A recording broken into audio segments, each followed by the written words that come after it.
Kita dari kelompok 4, materinya sama dengan kelompok yang sudah-sudah, yaitu membahas tentang puisi. Jadi kita di sini bakal bahas puisi. Sebelum kita lanjut, kita ekstrim dulu. Nah, kalian ini harus punya pasangan di sebelah bangkunya.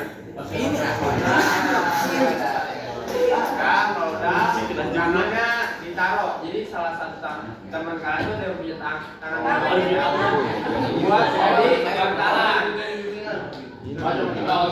Nah, jadi tangan dua.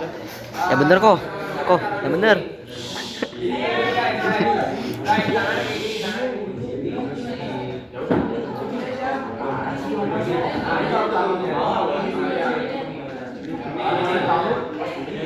Ini guys, ikutin kayak gini sama teman sebangkunya. Itu tuh sampingnya tuh pasien tuh pegangin. Ya udah, jadi nanti ada ceritanya. Jadi kalau Dan jadi tangan kita tutup. jangan. Tangan teman kita. Nah, kita harus tangan kirinya harus menghindar. Dan Dani, sini. Kapan ditutup? Kalau ada kata tutup, tangan kita ini tutup, ini harus menghindar. Jadi kalau ada yang ketangkep, maju ke depan. Nah, ini kita konsentrasi. Oke? Tanya. Siapa itu? Ada ceritanya. Jadi nanti ada kata kuncinya. Kalau kata tutup, kalian tutup, tangan kalian ambil, dan tangan sebelah kiri kalian itu nangkep yang teman kalian itu tangannya. Jadi gini, contoh. Suatu hari semut menutup toples. Nah, yang ini harus lari, yang ini harus nangkep. Oke. Iya, Mama. Sudah siap? Standby semua? Ya. Pada suatu hari, hiduplah seorang anak yang setiap pagi datang ke sekolah dan selalu merapikan kamarnya dan juga menutup pintunya.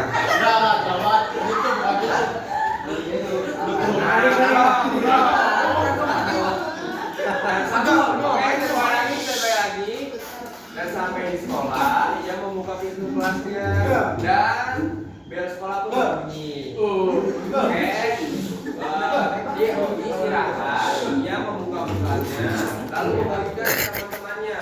Teman-temannya bernama Koyan, Tobi, Iko, dan Lutut. Tutup. Sampai ke sana.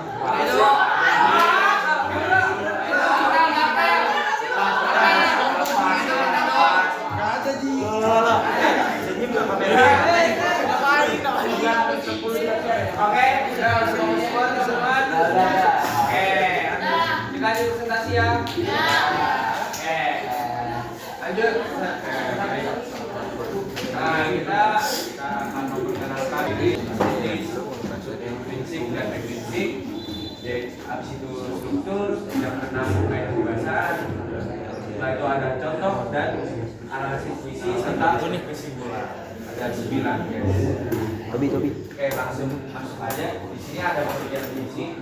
Puisi adalah agam sastra yang bahasanya diberikan oleh irama, matra, rima, serta penyusunan, tarik, dan puisi dikenal sebagai bentuk ekspresi diri yang menggunakan kata-kata yang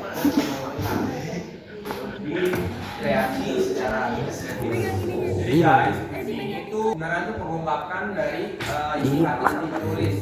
Jadi misal kalau kita kesel, kita nulis itu juga bukan dianggap puisi karena puisi ini itu punya unsur, punya jenisnya, tapi itu sudah bentuk dalam mengungkapkan. Kenapa bisa dikatakan bukan kalau kita tulis asal? Karena ada kalimat yang menghiasinya. Jadi puisi ini harus ada kata hias-hiasnya, puitisnya. Dengan kita beda tulis tangan sendiri nih.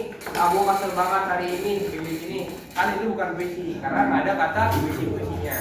Ada tujuan pembuatan puisi guys.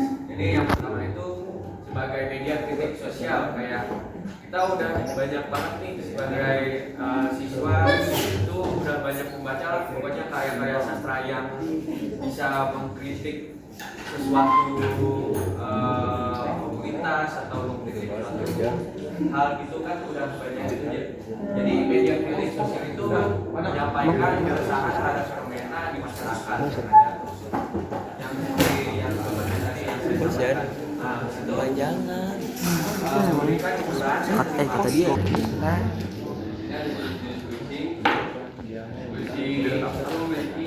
Tiga. Pertama ya puisi lama. Puisi lama punya aturan guys.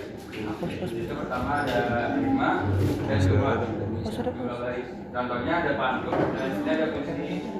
Jadi di puisi itu umumnya ini harus bukan umum sih, emang udah standar itu pasti menggunakan kata-kata kias. Nah, jadi beda dengan kita ungkapin yang tulis sendiri dengan tidak ada kata kias, jadi personifikasi itu beda. Ada unsur revisi Lagi 6 menit. sama kayak cerpen dan materinya ada inskripsi dan eksplisit. Nah, inskripsi ini terbagi divisi. Ini maksudnya adalah unsur apa ya, awal maksud dari penulis. Biasanya Ada puisi yang pertama ada dapat, terus yang kedua ada nada dan bahasa, dan perasaan dalam puisi, empat ada amanat. Terutama tema tuh buat ya kalian bahas lah harapan. Terus ada nadanya kalau kalian baca. Ini itu ada Prince saya, Prince. yang tadi itu diksi sama yang tadi itu adalah pemilihan kata-kata dan bermakna apa atau enggak. Nah itu keduanya ada bahasa juga, ada buat simbolis tapi bukan kata nyata. Jadi semisal aku ingin mencintaimu dengan seperti kayu, yang artinya aku ingin mencintai kamu seperti kayu, yang kayu ini kemudian ini artinya apa? Keras. Ini ada nama puisi yang sambil ini puisi karya Sapardi Djoko Damono. Nah, ini judulnya Aku Ingin. Dari sini juga kita nanti susulin hasil analisa yang udah kami lakuin sebelumnya. Jadi puisinya dibaca dulu sama Dani. Ayo Dan.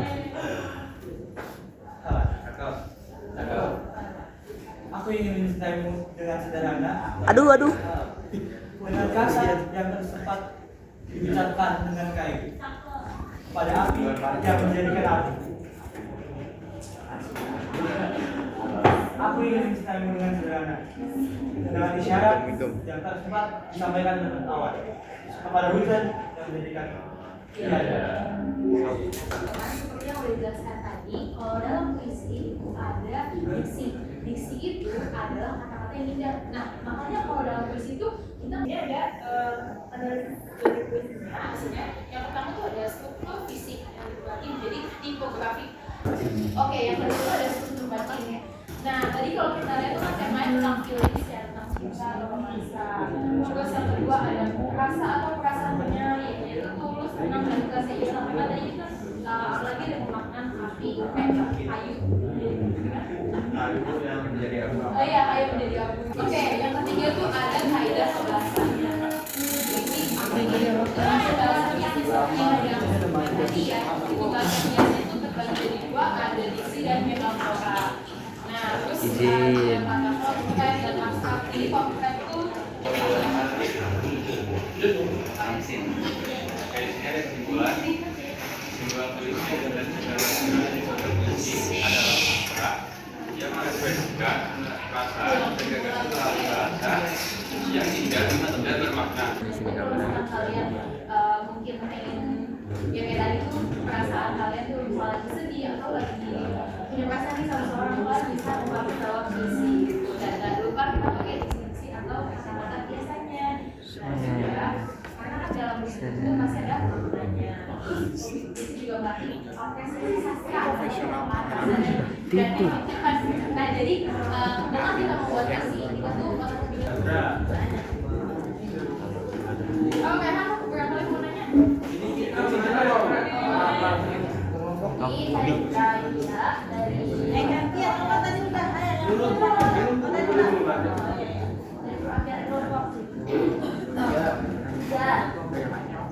jadi saya pengen nanya kayak rata-rata penulis puisi itu kan pakai kalimat di dalam puisinya itu yang ambigu ya, yang punya maknanya itu lebih dari satu. Padahal kan bisa gitu mereka pakai kalimat-kalimat yang sesuai dengan apa yang maksud ingin mereka sampaikan secara langsung gitu, nggak yang pakai kalimat apa gitu ya, maknanya banyak itu apa ya? Oh ini maknanya apa? Dari kelompok berapa sih? Dari kelompok 5. Oke, perkenalan dulu nggak Bu? Ya kenalkanlah kau, siapa kau? Saya Ramzi Garubigar dari kelompok 5 ingin bertanya. Ini dong tolong slide ke contoh puisinya. Terima kasih. Nah, saya mau nanya di yang bait kedua. Kan di situ kan aku ingin mencintaimu dengan sederhana dengan isyarat yang tak sempat disampaikan awan kepada hujan yang menjadikannya lada. Ya, Nah, ada lada. ah, Tiada. Ya udah bagaimana dong?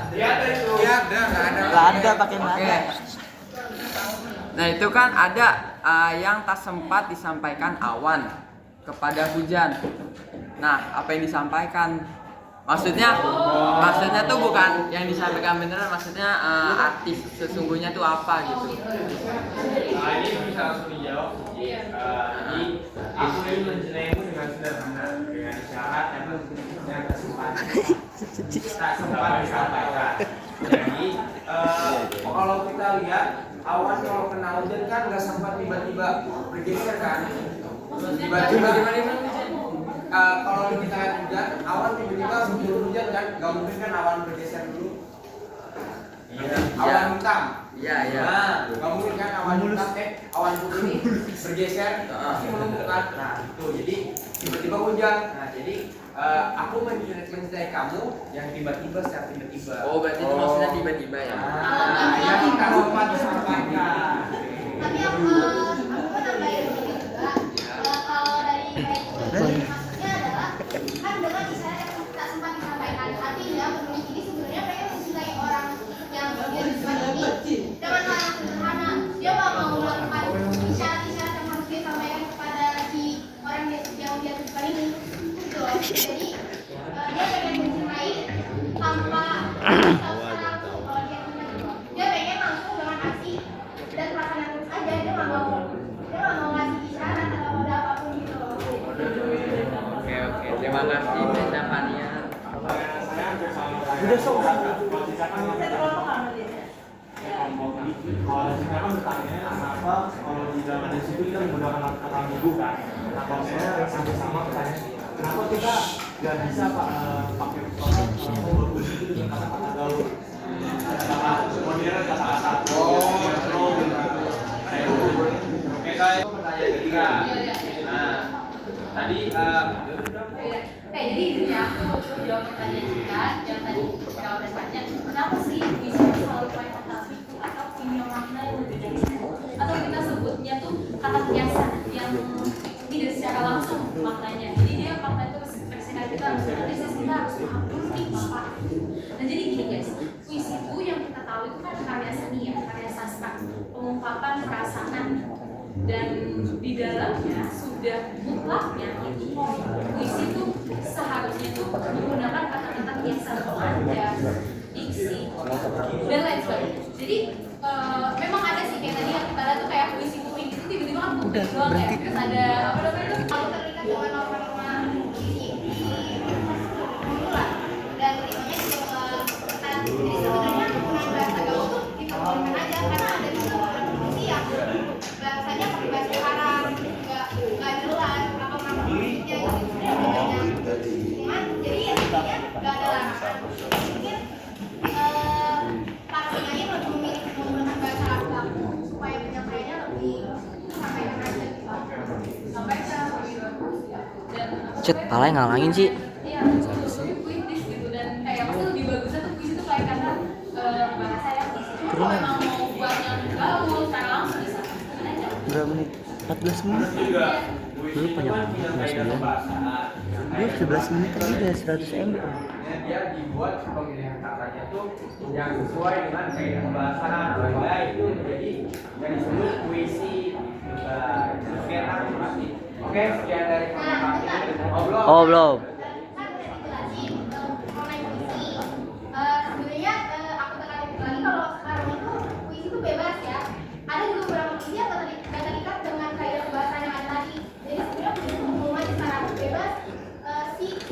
remaja yang sedang dimabuk asmara,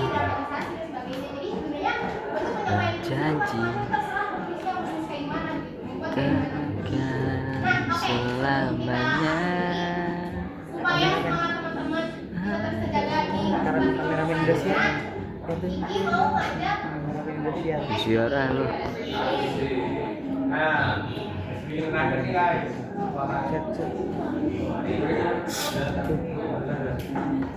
Kameramen profesional. Iya. Ngomong, bisa ngomong. Ya, Diri.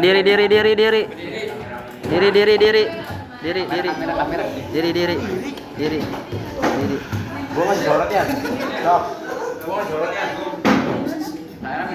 Kameramen. Udah.